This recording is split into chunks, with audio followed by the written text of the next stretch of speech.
They want this thing to grow. Yeah, give them a round of applause. We want this thing to go, and when they asked me to do this, I didn't know what the species were, but Jerry tells me they're going to add species as this tournament gets bigger, and hopefully next year we'll have a few offshore species. The thing about kingfish are they're easy to catch, they're pretty numerous, they make fast long runs, they swim 40 miles plus, and it's the most sought after offshore fish on the East Coast.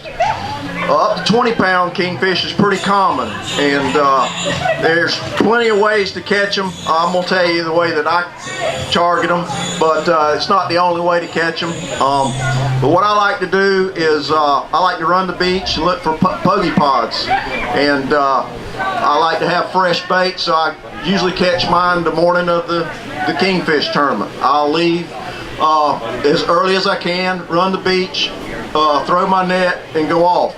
Now, there are days that you can't find pogie pods, so I like to have a backup plan. We use ribbon fish. We have ribbon fish rigs, and you can use squid, and we carry sabinki rigs to pull up live bait. But I've always found that good, fresh live bait is the best. And you want to pull that bait as slow as you can and have a little slack in your line with your drags set real loose. Kingfish that weighs 40 or 50 pounds, they've got real good eyesight, so you want to use a 15 to 20 pound test line, and using this light line, it'll pop if you got too heavy a drag. So you want to have maybe a pound and a half, 2 pound drag, very light. And that fish is going to run. The way you're going to catch that fish is he's going to run 200, 300 feet, and he's going to tire out and slow down. You're going to take the boat and run him down while your angler's reeling in the line, keeping it tight, and he's probably going to run 2 or 3 times depending on his size. As he gets closer to the boat, you may want to slack your drag off even more. You want this fish to tie up and tire out, and then he's going to usually roll over on his side. You want to hook him in the back and he'll bleed the less. The best time to catch kingfish, early morning. Usually there's a bite, but they do go by the cylindrical tables. So you want to make sure when you're fishing that you have your lines in the water according to the bite. And usually there's a major bite and a minor bite. Some days you only get one.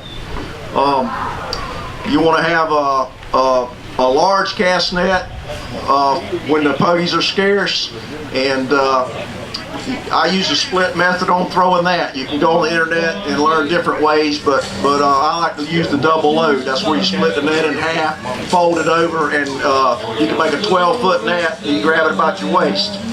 The sabinki rigs, I like to use the bigger ones because you really want to use large bait when you're tournament fishing. If you're fishing for, just one to eat, then small bait's fine, but when you're targeting the larger fish, you want to use large bait.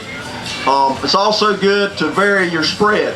Have pogies, have ribbon fish, and if you have a bluefish or Spanish mackerel, all these are good, and it excites them when they see more fish.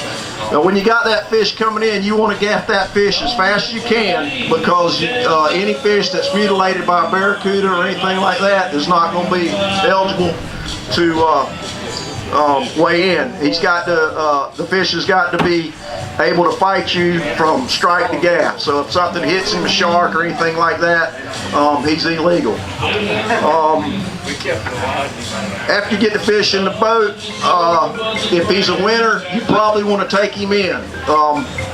We caught a fish that we didn't realize was a winning fish a few years ago. He was 31.29 and the winner was 31.3, and we caught him early in the morning. Now fish will lose weight all during the day, and we were the last ones to weigh. So if you think you're in the lead, you might want to weigh that fish a little early. I think that about covers just the basics, except for the run home when you got a winning fish. It's a good feeling on it. Usually normal kingfish. Very much, and turn it back over to Frank.